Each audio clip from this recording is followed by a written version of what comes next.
Ketua Kamar Dagang Indonesia sekaligus politisi Edi Ganevo terseret kasus dugaan penipuan dan penggelapan senilai 1,7 miliar terhadap korban pelapor Maria Francisca. Dalam kasus ini, Edi Ganevo beberapa waktu lalu sudah resmi ditetapkan sebagai tersangka oleh Polda Sumsel. Atas tuduhan tersebut, Edi Ganevo melayangkan gugatan kepada Pengadilan Negeri Palembang pada Rabu 17 Mei 2023.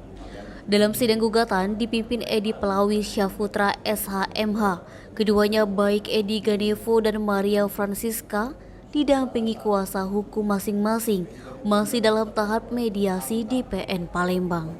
Edward Jaya SHMH sebagai kuasa hukum tergugat mengatakan kliennya yakni Maria Francisca digugat oleh Edward Jaya kelebihan bayar. Edward menerangkan kelebihan bayar yang dikatakan penggugat itu atas uang yang telah dipinjam penggugat ada lebih bayar 750 juta dari pinjamannya 1,7 miliar kepada kliennya Maria Francisca.